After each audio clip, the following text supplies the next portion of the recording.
ಅಯ್ಯೋ ಅಯ್ಯೋ ಅಯ್ಯೋ ನನ್ನ ಮದುವೆ ಆಗಲಿಲ್ಲ. ನಾನು ಇವ್ರನ್ನ ನೋಡ್ತಾ ಕೂತ್ಕೋಬೇಕು. ಇವ್ರು ಏನೇನು ಮಾಡ್ತಾರೆ ಅಂತ ನೋಡಾದರೂ ಸಂತೋಷ ಪಡ್ತೀನಿ. ನನಗೆ ನೋಡೋಕೆ ಆಸೆ. ನನ್ನ ಮದುವೆ ಆಗಲಿಲ್ಲ, ನನ್ನ ತಮ್ಮನ ಮದುವೆ ಆಯಿತು. ನನ್ನ ಮದುವೆ ಆಗಲಿಲ್ಲ, ನನ್ನ ತಮ್ಮನ ಮದುವೆ ಆಯಿತು ಅಂತ ನನಗೆ ಬೇಜಾರು. ಅದಕ್ಕೇ ನೋಡ್ತೀನಿ ಇಲ್ಲೇ ಕೂತ್ಕೊಂಡು. ವಾಣಿ, ನಾವು ಭಾಳ ದಿನದಿಂದ ಅಂತಹ ಕನ್ಸು ಕಂಡಿದ್ದು ಇವತ್ತು ನಿಜ ಆಗ್ಬಿಡ್ತಲ್ವ. ಹಾಂ, ನಿಮ್ಮಪ್ಪ ನಿಮ್ಮಮ್ಮ ಬಂದಿಲ್ಲ ಅಂತ ನೀನು ಏನು ತಲೆ ಕೆಡಿಸ್ಕೊಬೇಡ. ಆರಾಮಾಗಿ ಚೆನ್ನಾಗಿರು. ನಾವೆಲ್ಲ ನಿನ್ನ ಚೆನ್ನಾಗಿ ನೋಡ್ಕೊತೀವಿ. ನಮ್ಮಮ್ಮನ ಚೆನ್ನಾಗಿ ನೋಡ್ಕೊಂಬತ್ತೀನಿ. ನಾವೆಲ್ಲರೂ ಚೆನ್ನಾಗಿ ನೋಡ್ಕೊಂತೀವಿ. ಈಗ ನಮ್ಮ ಅಣ್ಣಂದೊಂದು ಮದುವೆ ಆಗಿಬಿಟ್ರೆ ನಮಗಿನ್ನೇನು ಚಿಂತೆ ಇರೋದಿಲ್ಲ. ನಮ್ಮ ಅಣ್ಣನಿಗೆ ಫಸ್ಟ್ ಇವಾಗ ನಮ್ಮ ಅಮ್ಮನಿಗೆ ನಮ್ಮ ಅಣ್ಣಂಗೆ ಮದುವೆ ಮಾಡಬೇಕು ಅನ್ನೋದೇ ಇರೋದು. ಇನ್ನೇನು ಮತ್ತೆ ಏನು ಬೇರೆ ಚಿಂತೆ ಇಲ್ಲ ವಾಣಿ. ಇವ್ರು ಯಾವತ್ತಿಂದ ಮಾತಾಡ್ತಾ ಇದ್ದಾರೆ.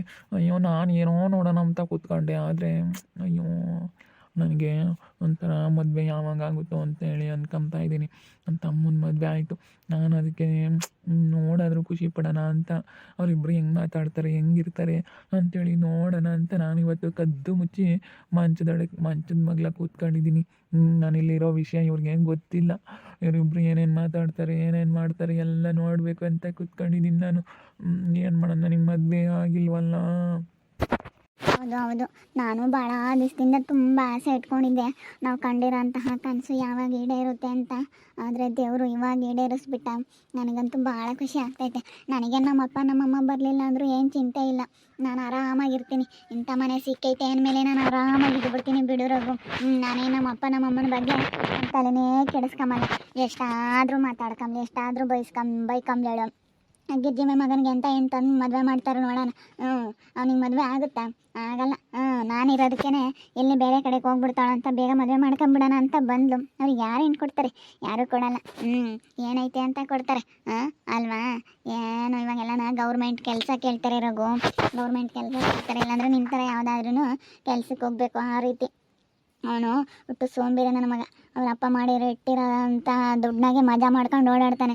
ಅವನು ಇಲ್ಲೋಡು ಅವ್ರ ಅಪ್ಪಗಿನ್ನ ಒಂದು ಕೈ ಮುಂದೆ ದುಡ್ಡು ಕುಡಿಕೋದ್ರಲ್ಲಿ ₹1 ವೇಸ್ಟ್ ಮಾಡಲ್ಲ, ಖರ್ಚು ಮಾಡಲ್ಲ. ನಿಮ್ಮ ಥರ ಯಾವತ್ತು ಏನಾನ ಎಲ್ಲನೋ ಜೊತೆಗೆ ಹೋದಾಗ ಏನಾನ ಕೊಡಿಸು ಅಂದರೆ ಅಯ್ಯೋ ಅದು ಚೆನ್ನಾಗಿರಲ್ಲ, ಇದು ಚೆನ್ನಾಗಿರಲ್ಲ, ಅದನ್ನು ತಿನ್ನಬಾರ್ದು, ಅದನ್ನು ಬೇಡ ಅಂತ ಬರೀ ಹಿಂಗೆ ಮಾಡ್ತಾನೆ ಅವನು. ಒಂದೇನು ಹೇಳ್ತೀಯ ತಗ, ಅವ್ನಿಗಂತೂ ಜೀವನದಲ್ಲಿ ಮದುವೆ ಆಗೋದೇನು ನನಗೇನು ಡೌಟಪ್ಪ. ಅದೆಲ್ಲ ಸುಳ್ಳು ಬಿಡು. ಅವ್ನ ಹಣೆ ಬರದಲ್ಲಿ ಬರ್ದಿಲ್ಲ ಅಂತ ಅನಿಸುತ್ತೆ.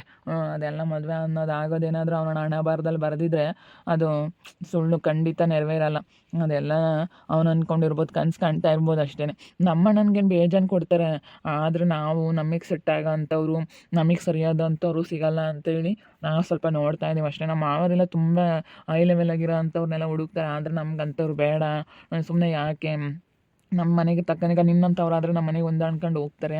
ನಮಗೆ ಸರಿ ಸಮನಾಗಿರೋ ಅಂಥವ್ರು ಆಗಬೇಕು ಅಂತೇಳಿ ನಾನು ಈಗ ನಾವು ಹೈ ಲೆವೆಲಾಗಿ ನೋಡ್ಬೋದು. ಆದರೆ ಆ ಥರ ಈಗ ನಿಮ್ಮಪ್ಪ ನಿಮ್ಮಮ್ಮನ ಥರ ತೀರಾ ಲೋಕಲ್ ಅಲ್ಲ, ತೀರಾ ನಾವು ಹೈ ಲೆವೆಲ್ ಇಲ್ಲ, ಒಂದು ಮಧ್ಯಮ ವರ್ಗದವರು ಅಂತ ಹೇಳ್ಬೋದು ನಾವು. ಆ ರೀತಿ ನಾವು ಮಧ್ಯಮ ವರ್ಗದವರು ನಾವು. ಹೌದೌದು, ಮಿಡ್ಲ್ ಕ್ಲಾಸ್ ಫ್ಯಾಮಿಲಿ. ಗೊತ್ತಾಯಿತು. ಮಿಡ್ಲ್ ಕ್ಲಾಸ್ ಫ್ಯಾಮಿಲಿ ಅವ್ರಿಗೆ ಎಲ್ಲ ಈ ರೀತಿನೇ ಅನಿಸುತ್ತೆ. ಇದೆಲ್ಲ ಲೋ ಕ್ಲಾಸ್ ಫ್ಯಾಮಿಲಿ. ನಮ್ಮಪ್ಪ ನಮ್ಮಮ್ಮ ಗಿರ್ಜಿಂಬೆ ಅವರೆಲ್ಲ ಬರೀ ಲೋ ಕ್ಲಾಸ್. ನಾವೇನಿದ್ರು ಮಿಡ್ಲ್ ಕ್ಲಾಸ್ ಆಗ್ತೀವಿ. ಹೈ ಲೆವೆಲ್ಲು ಬೇಡ. ಅದೆಲ್ಲನೂ ನಮ್ಮ ಮನೆಗೆ ಸ್ವಲ್ಪ ಅಡ್ಜಸ್ಟ್ ಆಗೋ ಅಂಥವ್ರನ್ನ ನೋಡಬೇಕು. ನಿಮ್ಮ ಅಣ್ಣನ ಪಾಪ ಏಜ್ ಆಯಿತು ಅಲ್ವಾ, ಮದುವೆ ಆಗಬೇಕು. ಅವರು ಪಾಪ ಹುಡುಗಿನ ನೋಡ್ತಾ ಇರ್ತಾರೆ. ಯಾರಾದರೂ ಸೆಟ್ ಆದರೆ ಸಾಕು ಮದುವೆ ಆಗೋಣ ಅಂತೇಳಿ. ಆದರೆ ಪಾಪ ಆಗಂಗಿಲ್ಲ. ಬಿಡುವಾಣಿ, ಅದ್ರ ಬಗ್ಗೆ ಮಾತಾಡಿ ಯಾಕೆ ಟೈಮ್ ವೇಸ್ಟ್ ಮಾಡಬೇಕು. ಅದು ಆಗ ಅಂಥ ಸಮಯ ಬಂದಾಗ, ಆಗ ಅಂಥ ಟೈಮ್ ಬಂದಾಗ ತಾನಾಗುತ್ತೆ. ಅದ್ರ ಬಗ್ಗೆ ಮಾತಾಡಿ ಟೈಮ್ ವೇಸ್ಟ್ ಮಾಡೋದಕ್ಕಿಂತ ನಮ್ಮ ಕೆಲಸ ನಾವು ನೋಡ್ಕೊಂಡ್ರೆ ವಾಸಿವಾಣಿ. ಅದೆಲ್ಲ ಟೈಮ್ ಬಂದಾಗ ತಾನು ಏನಿದ್ರು ನಮ್ಮ ಅಣ್ಣನ ಮದುವೆ ಆಗಿರ್ಬೋದು, ಎಲ್ಲ ಪ್ರತಿಯೊಂದು ತಾನಾಗ್ಬಿಡುತ್ತೆ. ಹೌದು ಅಲ್ವಾ? ನಾವು ಇಂಥ ಸಮಯದಲ್ಲಿ ಅದನ್ನು ಮಾತಾಡಿ ಯಾಕೆ ಟೈಮ್ ವೇಸ್ಟ್ ಮಾಡಬೇಕು? ನಿಜ ನನಗಂತೂ ತುಂಬ ಖುಷಿ ಆಗ್ತೈತೆ. ಯಪ್ಪ ನನಗಂತೂ ಬೇಡ. ನೀನು ಇಲ್ಲಿಗೆ ಬಂದಾಗಿಂದಲೂ ನನಗೇನೋ ಒಂಥರ ಖುಷಿ, ನನ್ನ ಮೈಯೆಲ್ಲ ಒಂಥರ ರೋಮಾಂಚನ. ನಿಜವಾಣಿ, ನೀನು ನನ್ನ ಮದುವೆ ಆದಾಗಿಂದಲೂ ನನ್ನ ಜೀವನನೇ ಬದಲಾದಂಗೆ ಆಗಿಬಿಟ್ಟಿದೆ. ಮುಂಚೆ ನಿನ್ನ ಬಗ್ಗೆನೇ ಯೋಚನೆ ಮಾಡ್ತಿದ್ದೆ. ನಿಮ್ಮಮ್ಮ ಬೈತಾರೆ, ಹೊಡಿತಾರೆ, ಬರೀ ನಿನ್ನ ಬಗ್ಗೆನೇ ಯೋಚನೆ ಮಾಡ್ತಿದ್ದೆ. ಇವಾಗ ನೀನು ನನ್ನವಳಾದಾಗಿಂದನೂ ನನಗೆ ನಿನ್ನ ಬಗ್ಗೆ ಚಿಂತೆ ಇಲ್ಲ, ಏನಿಲ್ಲ. ನನಗೊಂಥರ ಖುಷಿ ಆಗ್ತೈತೆ. ಅಯ್ಯೋ, ನನ್ನ ತಮ್ಮ ಮುಟ್ತಾ ಇದ್ದಾನೆ, ಇವಾಗ ನಾವು ಮುಟ್ತಾ ಇದ್ದಾನೆ. ಅದನ್ನು ನೋಡೋಕ್ಕೆ ಒಂಥರ ಖುಷಿ ಆಗುತ್ತೆ. ಅಯ್ಯೋ, ನನಗೆ ಅದೃಷ್ಟ ಇಲ್ವಲ್ಲ. ಅಲ್ಲ ನೋಡು, ನನಗೆ ಅದು ನೋಡ್ತಾ ಇದ್ರೇ ನನಗೆ ಹೆಂಗೆಂಗೋ ಆಗ್ತಾಯಿತ್ತೆ. ಅದನ್ನು ನನಗೆ ನೋಡಂಗೆ ಆಗ್ತಾಯಿತ್ತೆ. ಅದಕ್ಕೆ ನಾನು ಡೈಲಿ ಈ ರೀತಿ ನೋಡ್ತಾ ಇರ್ತೀನಿ. ಏನು ಮಾಡೋದು, ನನಗೆ ಮದುವೆ ಅನ್ನೋದು ನಾನು ಹಣೆ ಬರ್ದಲ್ಲಿ ಬರ್ದಿಲ್ಲ ಅನಿಸುತ್ತೆ. ಅದಕ್ಕೆ ನಾನು ಇದನ್ನಾದರೂ ನನ್ನ ತಮ್ಮ ಹೆಂಡ್ತಿನಾದರೂ ನೋಡಿ ಸಂತೋಷ ಪಡ್ತಾ ಇದ್ದೀನಿ. ಇವರಾದ್ರೂ ಚೆನ್ನಾಗಿದ್ದಾರಲ್ಲ ಅಂತ ನೋಡ್ತಾ ಇದ್ದೀನಿ. ಖುಷಿ ಆಗ್ತೈತೆ ನನಗಂತೂ. ಇಬ್ಬರು ಮಲ್ಕೊಳ್ಳೋಣ, ಸುಮ್ಮನೆ ಹಾಗೆ ಸ್ವಲ್ಪ ಹೊತ್ತು ರೆಸ್ಟ್ ಮಾಡೋಣ. ರೆಸ್ಟ್ ಮಾಡಿದ್ರೇ ನನಗೆ ತಿಂದು ಊಟ ಮಾಡಿದ ತಕ್ಷಣ ನನಗೆ ರೆಸ್ಟ್ ಮಾಡಬೇಕು. ಸ್ವಲ್ಪ ಹೊತ್ತು ಹಾಗೆ ಮಲ್ಕೊಬಿಡೋಣ. ನಾನಂತೂ ಏನೆಲ್ಲ ಕನಸು ಕಾಣ್ತಾ ಇದ್ದೆ ಅಂದರೆ ನಿಜ. ನಮ್ಮ ಮದುವೆಗಿನ ಮುಂಚೆ ತುಂಬ ಕನಸು ಕಾಣ್ತಾ ಇದ್ದೆ, ಏನೆಲ್ಲ ಮಾತಾಡಬೇಕು ಏನೆಲ್ಲ ಅನ್ಕೊಂತಿದ್ದೆ. ಆದರೆ ಇವಾಗ ನೀನು ಹತ್ರ ಇರೋದಕ್ಕೇ ನನಗೆ ಎಲ್ಲ ಮರ್ತೋಗ್ತೈತೆ. ಏನೇನೋ ನೆನಪು ಮಾಡ್ಕೊತಿದ್ದೆ ಗೊತ್ತಾ ರಘು. ನಾನು ಏನು ಮಾತಾಡಬೇಕು ಹೆಂಗಿರಬೇಕು ಎಲ್ಲ ಏನೇನೋ ಕಲ್ಪನೆ ಮಾಡ್ಕೊತಿದ್ದೆ. ಆದರೆ ಇವಾಗ ಮರ್ತೇ ಹೋಗ್ತಾಯಿತೆ, ಅದು ನೆನಪಿಗೆ ಬರ್ತಾ ಇಲ್ಲ. ಮೆಲ್ಲಗೆ ನೆನಪು ಮಾಡ್ಕ. ನಾನೇನು ನೀನು ಬಿಟ್ಟು ಹೋಗೋದಿಲ್ಲ. ಇನ್ನು ಎಷ್ಟು ವರ್ಷ ಆದ್ರೂ ಇಬ್ಬರ ಜೊತೆಗೆ ಇರ್ತೀವಲ್ಲ, ಮೆಲ್ಲಕ್ಕೆ ನೆನಪು ಮಾಡ್ಕೊ. ಮರ್ತೋಗಿದ್ರು ಪರವಾಗಿಲ್ಲ, ಮೆಲ್ಲಕ್ಕೆ ನೆನಪಾದಂಗೆ ಒಂದೊಂದೇ ಹೇಳ್ತಾ ಹೋಗು ನನ್ನ ಹತ್ರ, ಸರಿನಾ? ನೆನಪಾದಂಗೆ ಒಂದೊಂದೇ ಹೇಳ್ತಾ ಹೋಗಬೇಕು. ನನಗೇನು ನಿಮ್ಮ ಅಣ್ಣಂದು ಮದುವೆ ಆಗಿದ ತಕ್ಷಣ ಇಬ್ಬರು ಬೇರೆ ಮನೆ ಮಾಡ್ಕೋಬೇಕು.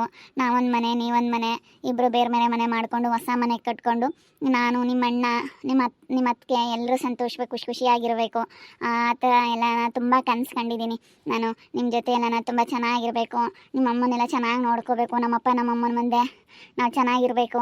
ಅವರೇ ಬರಬೇಕು, ನಾವು ಚೆನ್ನಾಗಿರೋದು ನೋಡಿ ನಮ್ಮಮ್ಮನೂ ನಮ್ಮಪ್ಪ ಅವರೇ ಬರಬೇಕು. ಅವ್ರ ಕಣ್ಮುಂದೆ ಆ ರೀತಿ ಬದುಕಬೇಕು ಅಂತೇಳಿ ತುಂಬ ಆಸೆ ಇಟ್ಕೊಬಿಟ್ಟಿದ್ದೀನಿ ರಘು. ನಾನಂತೂ ಏನೆಲ್ಲ ಯೋಚನೆ ಮಾಡ್ತಿದ್ದೆ ಗೊತ್ತಾ ಕೂತ್ಕೊಂಡು. ಈ ರೀತಿ ಹೋಗಿ ನಾನೇನಾದರೂ ಮದುವೆ ಆದರೆ ಏನು ಮಾಡಬೇಕು, ಹೆಂಗಿರಬೇಕು ಅಂತೇಳಿ ತುಂಬಾ ಯೋಚನೆ ಮಾಡ್ತಿದ್ದೆ. ಆದರೆ ಒಂದೊಂದು ಮರ್ತು ಹೋಗ್ಬಿಡ್ತೆ. ಒಂದೊಂದು ನೆನಪಿದ್ದಿದ್ದೆಲ್ಲ ನಾನು ನಿನ್ನ ಹತ್ರ ಹೇಳ್ತಾ ಹೋಗ್ತೀನಿ. ಆವಾಗ ನಾನು ಹೇಳೋಕ್ಕಾಗ್ತಾ ಇರಲಿಲ್ಲ, ಒಂಥರ ಭಯ. ಹೆಂಗೆ ಹೇಳೋಣ ಏನು ಮತ್ತು ಕಾಲ್ ಮಾಡಿದಾಗ ನನಗೆ ಹೇಳೋಕ್ಕೆ ಆಗ್ತಾ ಇರಲಿಲ್ಲ, ಟೈಮ್ ಇರ್ತಿರ್ಲಿಲ್ಲ. ಕಾಲ್ ಮಾಡಿದಾಗ ಮಾತಾಡೋಕ್ಕೆ, ಮನೆಯಲ್ಲಿ ನಮ್ಮಮ್ಮ ಇದ್ದಾಗ ಮಾತಾಡೋಕ್ಕೆ ಆಗ್ತಿರ್ಲಿಲ್ಲ. ಆ ರೀತಿ ಎಲ್ಲ ಯೋಚನೆ ಮಾಡ್ಕೊಂಡು ಕೂತ್ಕೊಂಡು ಅದು ಹೆಂಗೆ ಟೈಮ್ ಹೋಯ್ತು ಅನ್ನೋದೇ ಗೊತ್ತಾಗ್ತಿಲ್ಲ. ಅದೆಲ್ಲ ಏನೆಲ್ಲ ಯೋಚನೆ ಮಾಡಿದ್ದೆ, ಅದೆಲ್ಲ ಹೇಳೋಣ ಅಂತ ಹೋದರೆ ನನಗೆ ನೆನಪಿಗೆ ಬರ್ತಾ ಇಲ್ಲ.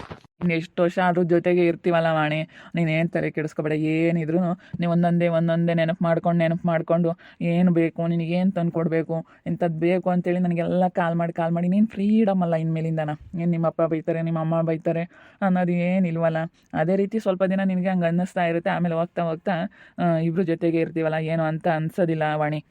ಅಯ್ಯೋ, ನನಗಂತೂ ನನ್ನ ತಮ್ಮ ಹೆಂಗಿದಾನಪ್ಪ. ನನ್ನ ತಮ್ಮನಿಗೆ ಅದೃಷ್ಟ ಐತೆ, ಅಣ್ಣನಾಗಿರೋಂತಹ ನನಗೆ ಅದೃಷ್ಟ ಇಲ್ವಲ್ಲಪ್ಪ. ನನಗೆ ಈ ಕಣ್ಣಿಂದ ಇದನ್ನು ನೋಡೋಕ್ಕಾಗ್ತಾ ಇಲ್ಲ. ಅಯ್ಯೋ, ನನಗೆ ಯಾವಾಗ ಈ ಅದೃಷ್ಟ ಬರುತ್ತೆ, ನನಗೆ ಯಾವಾಗ ಮದುವೆ ಅನ್ನೋದಾಗುತ್ತೆ. ಅಯ್ಯೋ, ನನಗಿದೇ ಚಿಂತೆ ಆಗ್ಬಿಟ್ಟೈತಲ್ಲಪ್ಪ. ಒಂದೊಂದೇ ನೆನಪು ಮಾಡಿಕೊಂಡು ನೆನಪಾದಂಗೆ ನಿನಗೇನು ಬೇಕು, ಯಾವ ಥರ ಇಷ್ಟ, ಅದನ್ನೆಲ್ಲ ನನ್ನ ಹತ್ರ ಮನಸ್ಸು ಬಿಚ್ಚಿ ಮಾತಾಡ್ತಾ ಇರುವಾಣಿ. ನೀನೇನೇನು ಬೇರೆ ಟೆನ್ಷನ್ನೇ ತೊಗೋಬೇಡ, ಸರಿ ಆಯಿತಾ? ಇನ್ನು ನೆಕ್ಸ್ಟು ನಮ್ಮ ಜೀವನ ನಾವು ರೂಪಿಸ್ಕೊಳ್ಳೋದು ನೋಡಬೇಕು. ನಿಮ್ಮ ಅಪ್ಪ ನಿಮ್ಮಮ್ಮ ಇವರೆಲ್ಲರ ಮುಂದೆ ನಾವು ಚೆನ್ನಾಗಿರ್ಬೇಕು ಅಷ್ಟೇ. ನಿಮ್ಮ ದೊಡ್ಡಮ್ಮ ಸಹಾಯ ಮಾಡ್ತಾರೆ, ನಿಮ್ಮ ದೊಡ್ಡಮ್ಮ ಇದ್ದಾರೆ, ಯಾರೂ ಇಲ್ಲ ಅನ್ನೋಂಥ ಕೊರಗು ಬಿಟ್ಬಿಡಬೇಕು, ಸರಿನಾ? ನಿಮ್ಮಂಥ ಗಂಡ ಇದ್ದರೆ ನನಗೆ ಅಪ್ಪ ಅಮ್ಮ ಆಗಲಿ ಯಾರೂ ನೆನಪಾಗಲ್ಲ. ಇಷ್ಟು ಚೆನ್ನಾಗಿ ನೋಡ್ಕೊಳ್ಳೋಂಥ ಅತ್ತೆ ಮತ್ತು ನಿಮ್ಮಂಥ ಗಂಡ ಎಲ್ಲರೂ ಇದ್ದರೆ ನಿಜ ನನಗೆ ಯಾರೂ ನೆನಪಾಗಲ್ಲ. ನನಗೇನೋ ನಮ್ಮ ಅಪ್ಪ ನಮ್ಮನ ಮೇಲೆ ಅವ್ರು ಅಷ್ಟೊಂದೆಲ್ಲ ಹಿಂಸೆ ಕೊಟ್ರಲ್ಲ, ನನಗೆ ಅವ್ರ ಮೇಲೆ ಆಸೆನೇ ಇಲ್ಲ ಬಿಡು. ನನಗೆ ಅಷ್ಟೊಂದು ನಾನು ಅಲ್ಲೇನೆ ಅವ್ರು ಯಾವಾಗ ನನಗೆ ಮಾಡಿದ್ರು ನಾನು ತುಂಬ ಹತ್ತಿದ್ದೀನಿ, ತುಂಬ ಗೋಳಾಡಿದ್ದೀನಿ, ತುಂಬ ನೋವು ಅನುಭವಿಸಿದ್ದೀನಿ. ಅದಕ್ಕಾಗಿ ಅವ್ರ ಮೇಲೆ ನನಗೆ ಆಸೆ ಅನ್ನೋದೇ ಹೊರಟೋಗ್ಬಿಟ್ಟಿದೆ. ಬಿಡು ಹೋಗ್ಲಿ, ನಿಮ್ಮಪ್ಪ ನಿಮ್ಮಮ್ಮನ ಬಗ್ಗೆ ನೀನೇನು ಟೆನ್ಷನ್ ತಗೊಂಬಕ್ಕೆ ಹೋಗ್ಬೇಡ. ನಿಮ್ಮಪ್ಪ ನಿಮ್ಮಮ್ಮನ ಬಗ್ಗೆ ನೀನು ಯೋಚನೆ ಮಾಡಬೇಡ, ಸರಿನಾ? ಸುಮ್ಮನೆ ಇದ್ಬಿಡು ಸಾಕು. ಇನ್ನು ನಮ್ಮ ಅಣ್ಣಂದೊಂದು ಮದುವೆ ಆಗಿಬಿಟ್ರೆ ಇನ್ಯಾವುದು ನಮಗೆ ಟೆನ್ಷನ್ನೇ ಇರಲ್ಲ. ನಮ್ಮ ಮನೇಲೆಲ್ಲ ಆರಾಮಾಗಿರ್ಬೋದು ಅಷ್ಟೇ. ನೋಡಿದ್ರಲ್ಲ ವೀಕ್ಷಕರೇ, ನನಗೆ ನನ್ನ ತಮ್ಮ ಹೆಂಡ್ತಿನ ನೋಡೋದೇ ಒಂಥರ ಖುಷಿ. ಇನ್ನೇನು ಮಾಡೋದು, ಇದನ್ನಾದರೂ ನೋಡಿ ಸಂತೋಷ ಪಡೋಣ ಅಂಥೇಳಿ ಖುಷಿ ಪಡ್ತಾ ಇದ್ದೀನಿ. ನನಗೆ ಯಾಕಂದರೆ ಈ ರೀತಿ ನೋಡಬೇಕಂತ ತುಂಬ ಆಸೆ ಆಗ್ತಾಯಿದೆ. ಅದಕ್ಕೆ ನೋಡ್ತಾ ಇದ್ದೀನಿ. ಏನು ಮಾಡೋದು, ಕದ್ದು ಮುಚ್ಚಿ ನೋಡ್ತಾ ಇರಿ ಫ್ರೆಂಡ್ಸ್. ಇನ್ನೇನೇನಾಗ್ಬೋದು ಅಂತೇಳಿ ಮುಂದಿನ ಭಾಗದಲ್ಲಿ ನೋಡ್ತಾ ಇರ್ರಿ. ಹಾಗೆ ವಿಡಿಯೋ ಇಷ್ಟ ಆಗಿದ್ದರೆ ಒಂದು ಲೈಕ್ ಮಾಡಿ, ಹಾಗೆ ನಿಮ್ಮ ಅಭಿಪ್ರಾಯಗಳನ್ನು ಕಮೆಂಟ್ ಮೂಲಕ ತಿಳಿಸಿ. ಇನ್ನೂ ಯಾರ್ಯಾರು ನಮ್ಮ ಚಾನಲ್ ಸಬ್ಸ್ಕ್ರೈಬ್ ಮಾಡ್ಕೊಂಡಿಲ್ಲ ಸಬ್ಸ್ಕ್ರೈಬ್ ಮಾಡ್ಕೊಳ್ಳಿ. ಹಾಗೆ ನಿಮ್ಮ ಫ್ಯಾಮಿಲಿ ಮೆಂಬರ್ಸ್ ಜೊತೆ ವಿಡಿಯೋನ ಶೇರ್ ಮಾಡಿ ಅಂತ ಹೇಳ್ತಾ ವಿಡಿಯೋನ ಇಲ್ಲಿಗೆ ಎಂಡ್ ಮಾಡ್ತಾ ಇದ್ದೀನಿ. ಮುಂದಿನ ವಿಡಿಯೋದಲ್ಲಿ ಸಿಗ್ತೀನಿ. ಎಲ್ರಿಗೂ ಥ್ಯಾಂಕ್ ಯು, ಟಾಟಾ, ಬಾಯ್ ಬಾಯ್, ಸಿ ಯು.